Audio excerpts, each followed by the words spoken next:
Bonjour et bienvenue dans ce magazine Alerte Export d'octobre 2017.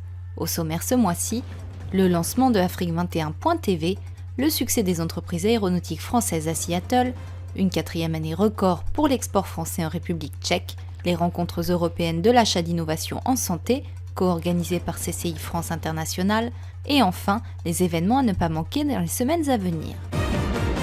Le vendredi 20 octobre a eu lieu le lancement d'Afrique21.tv au sein des studios de TV5 Monde.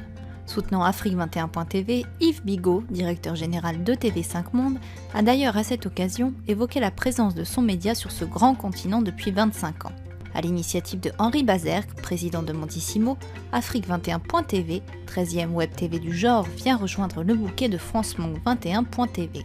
Cette web TV s'adresse donc à tous les Français, expatriés, exportateurs, entrepreneurs, indépendants, retraités, qui ont envie de vivre en Afrique, de s'y installer, d'y travailler ou encore d'y monter un business, et bien sûr à ceux qui y vivent déjà, mais aussi et ceux grâce à ses versions anglophones et lusophones à tous les autres. Au programme de ce nouveau média, plus de 100 vidéos, des heures de témoignages, de conseils et d'émissions pratiques pour ceux qui ont envie de prendre le large en toute sérénité ou qui sont déjà partis.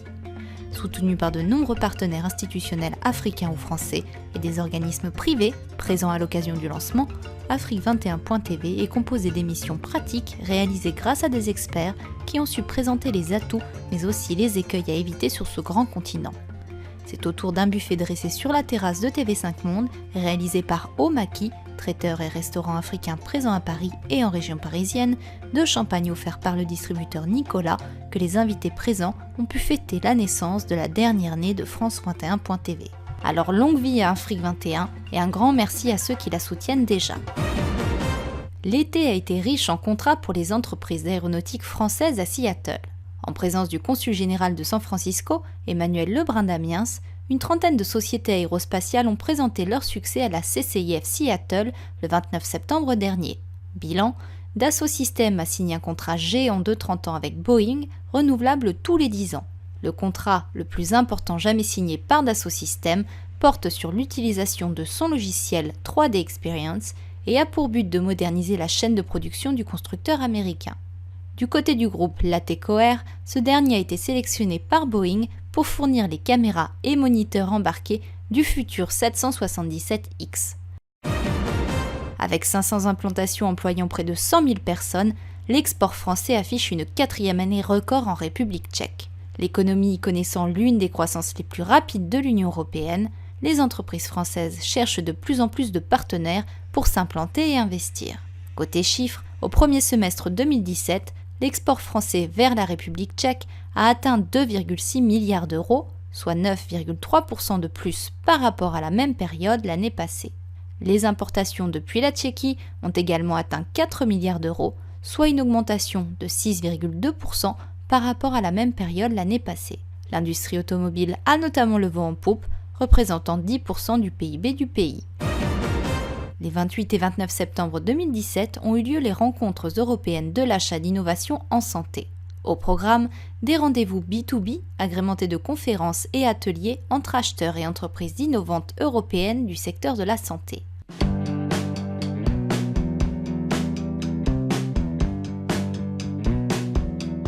Alors l'événement qui se réalise aujourd'hui au Centre Étoile Saint-Honoré, les EPADAES 2017, est le résultat d'une collaboration entre CCI France International et l'organisation EPA, qui est animée en France par l'organisation RESA, qui est le réseau des acheteurs hospitaliers français. Et l'objectif de cette opération était de réunir à Paris pendant 2 jours un certain nombre d'acheteurs européens qui sont tous membres de cette organisation EPA et des fournisseurs du secteur de la santé originaires de France, mais aussi d'un certain nombre de pays européens. Donc nous avons associé à cette opération les chambres de commerce françaises d'une quinzaine de pays européens qui ont contribué à la promotion de cet événement et à faire venir à la fois des acheteurs et des fournisseurs du secteur de la santé. Et les chambres de commerce de France ont également assuré une promotion de cet événement sur leur territoire et ont contribué à faire venir des fournisseurs français. Voilà, donc 2 jours de rendez-vous B2B pour permettre aux entreprises de mieux s'informer sur ces marchés publics européens, de développer des contacts utiles pour le développement de leurs affaires futures et une conférence qui a ouvert cet événement ce matin sur une demi-journée et au cours de laquelle chaque représentant de ces grandes centrales d'achat européennes explique un petit peu comment ça fonctionne chez eux, quelles sont les principales caractéristiques de leur marché. Avant de nous quitter et comme à l'habitude, voici les événements à ne pas manquer dans les semaines à venir. Du 27 novembre au 1er décembre 2017, Fête de l'International célébrera sa 10e édition. Pour ce grand rendez-vous annuel des PME de la région avec les experts de l'International, les CCI d'Île-de-France ont mis les petits plats dans les grands. Au programme, ateliers techniques, conférences, networking, stands partenaires et toute l'information export pour démarrer son projet. L'événement se clôturera par la remise du trophée de l'exportateur francilien de l'année. Parmi les pays invités, l'Allemagne, la Chine, l'Inde ou encore le Canada et les États-Unis.